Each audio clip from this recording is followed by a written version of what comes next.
Hi, everybody. This is Mark Garrison from the We Quit Booze Brothers.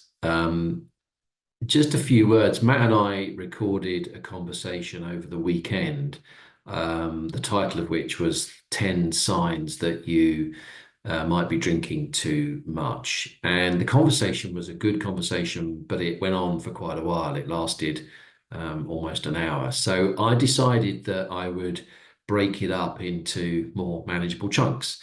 And so that's what I've decided to do. I will try to end each section as seamlessly as possible and restart. Um, but you might have to bear with me a little bit because talking about quitting alcohol is something I am pretty comfortable doing. Editing videos is something I'm less comfortable doing, but will do my best. So thanks very much. Hope you enjoy this conversation. And just as a pointer on these 10 signs, it's not a case of you have to have all 10. I think it's a case of if any of these ring true, then you may in fact want to think very carefully about your drinking habits. Anyway, as always, enjoy. Thanks very much, and until the next time, cheers. Okay, right. Welcome, everybody. We are back. This is the We Quit Booze Brothers, which is a podcast where we try to have honest, no fluff conversations about our various experiences of quitting alcohol. And with me, as always, is my brother Matt. Hello, Matt. Good morning, Mark. Yeah, back again. Another Sunday with some interesting topics for you, we hope. Yeah. Cool. Right. So we've got a really good topic, I think, to talk about today, and there's lots of points that we've listed out, and it is a sort of classic one. So the title of this, which I haven't quite figured out what it will be yet, so don't if I quote a title and that's not what appears above or below this video, don't. That just means we thought of something which we thought was a better title, but essentially, the conversation that we wanted to have was around kind of the excuses that you make when you drink. And also, we've got 10 telltale points that might actually suggest that you, in fact, are drinking too much. So it's kind of that, the lies, the sort of excuses that you make. Are you kidding yourself? And here's just a list of points that we think might suggest that if you are worried about it and any of these ring true, then there's a chance that you might indeed have a problem. So we've got these 10 points which we'll just go through and we'll just discuss very briefly because time obviously with these things is always the essence. But the first one is I think this is an interesting one. I was thinking about it in preparation for this call. When you drink, I think one of the things that you do, of course, is you surround yourself with other people who drink. And when you surround yourself with other people that you drink, drinkers create their own kind of false narrative around drinking. They come up with all these stories about how it's completely acceptable and how non-drinkers are idiots. And I remember one time somebody who was a drinker said to me, oh, my dad always used to say about non-drinkers, imagine waking up in the morning and thinking to yourself, this is as good as I'm going to feel all day. In other words, if you're a non-drinker, you're never ever going to get that high of taking a hit of alcohol. And what's I was just thinking about that saying the other day, because what's really, I suppose, amazing about that is at the time I was like, yeah, I get it. Imagine that. Imagine never having a drink. Imagine never doing what we do. And of course, the reality is that when you do stop drinking, I can't imagine ever feeling that shit again, because that's the reality of drinking. The reality of drinking isn't the sort of brief period between maybe the first and the third drink when you're just about having a nice time and maybe holding it together, to the sort of the rest of it where you probably drank more than you should. You end up having a shit night's sleep. We touched on that in a previous episode, and everything else just sort of turns to pot. So it is interesting. And I think, the first thing that Just before you go into them, I just want to make a point about what you've just said, because I think it's really, really important that I think before we go through our list of 10, I think what you touched on there is is what so many people go through. And I think that's the first thing to understand is often it's about denial. So yeah, you surround yourself with people who often don't want you to stop, because we could just start this and end it very quickly. We could just say, how do you know if you have a problem? Well, the answer is, in general, you know, you just do.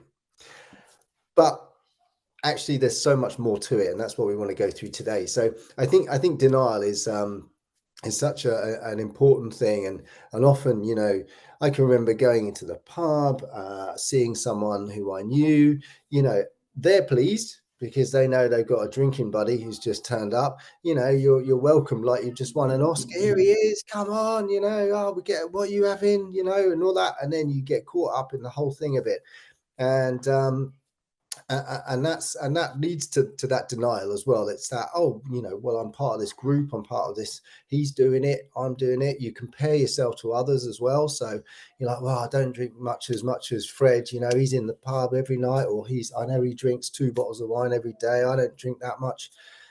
That's a big part of it. So, you know, if you are in that situation and maybe you're thinking, you know, this is getting a bit too much.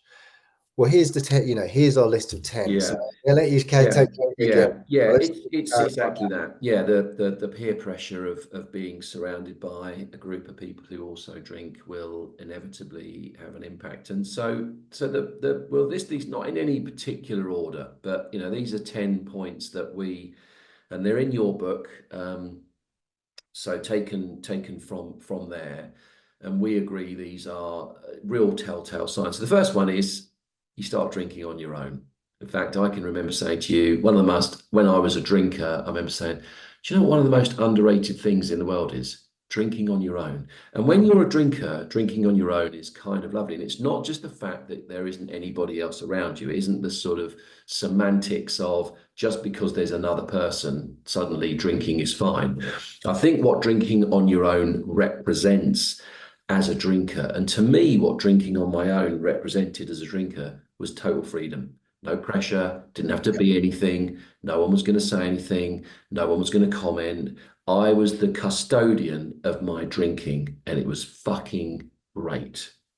Yeah, absolutely. I couldn't, it was exactly how I felt. I loved it. You know, if my wife and kids were away for a weekend, I had this no holds barred situation where I could drink what I wanted when I wanted. There was no one there to say, do you really need another drink? There was no one there to say, you know, isn't it a bit early? There was, yeah, the barriers were open, the floodgates were open, everything was, you know, open bar, and yeah, I loved it. The reality of it is, and you won't want to hear this if you're a drinker, but there's almost no plausible reason to drink on your own. You know, maybe, you know, my wife, if I'm out and, you know, it's Friday, she has a glass of fizzy wine on a Friday, you know, that's different. I'm not talking about that type of drinking. I'm talking about you crack open a bottle of wine and you drink a bottle of wine, you know, on your own, watching something on Netflix. I just, we'll try and keep this short because there's a problem with these subjects. There's so many, but just to contextualize that, I've started rewatching a show called Peaky Blinders, which is a TV show for everybody would have heard of it. I've seen it, most of it already, but I watched it when I was drinking, and I'm watching it again, and I can't remember any of it. I just can't. It's like brand new. Four films recently that I'd watched when Friday nights. Like I'd be drinking, even when my wife had gone to bed and I carried on drinking alone, I would like stick that on. I couldn't remember. I know. Literally. And the most embarrassing part of it is that Jan, who's my wife, and I should say, you've seen this, and I have to sort of pretend that I can remember, but I can't. So, you know, don't kid yourself that getting a bottle of wine down you and watching your favorite show is a great way to watch the show, because it really isn't, because you aren't taking any of it in, trust me. So drinking on your own definitely is a telltale sign, which sort of leads on to the next one, which is if you take offense when anyone suggests that you might be drinking too much or that you've had enough, that sort of, don't you think you've had enough, or are you going to have another one? That kind of comments. If you get really bristly about that, again, I think that's another telltale tale. It's another indicator. Yeah, 100% agree. So that used to rile me. It used to annoy me. It used to be the worst thing anyone could say to me. I can remember, my wife saying it to me, my mother saying it to me, even other things like, oh, you finished your drink already? Um, it was just no, leave me to do what I want to do. Leave me to, but the reality is I was drinking in an unnormal fashion. Even if I look at times where I would go to a pub or a bar, nothing worse than being in a group of people who aren't drinking quickly. Oh my God. Like I'd be looking around at other people going, are you going to bloody finish that? Like I'm going to have to go and sneaky get a drink. This is ridiculous. Like, but the reality is when you stop and you sit back and look at it, you're like, these people were actually telling the truth. When they were saying, "Oh, you really need, do you need another drink?" The reality is, I'd had a lot to drink already, or it was a Wednesday night, or there was no real need for me to be having another drink. I can remember pre going out. I would always have a drink or two, or even three sometimes, and it would be like the taxi would be outside and I'd be necking a glass of wine almost because I had, and it would be like, you just tip it away. You don't need to drink it. We're going like right now. Like, no, I'll finish that sort of stuff. So yeah, I used to massively take offense to anyone who made comments like that. Yeah, and I mean, maybe we should have put that one in as well. That's another thing, that sort of telltale. If you're in a group and you're in a pub or a bar or whatever, if you've ever gone to the bar to order a round of drinks and knocked a cheeky one back while you're waiting, then Double that Scotch. is another sign. Yeah, because no one's drinking fast enough for you.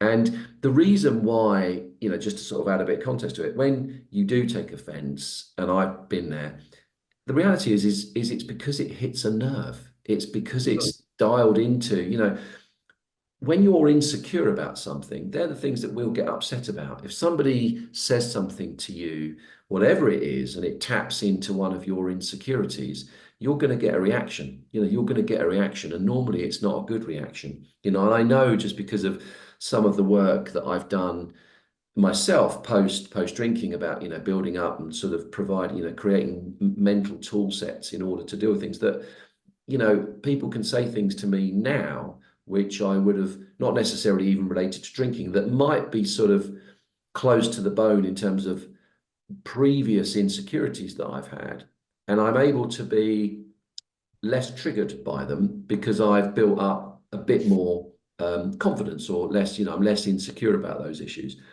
Mm. Whereas when you're drinking too much and somebody says you're drinking too much, it hits you right where it bloody hurts, and you're gonna get a reaction. So It does.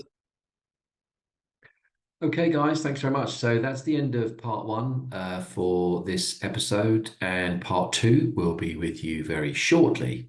As always, thanks very much for listening and watching.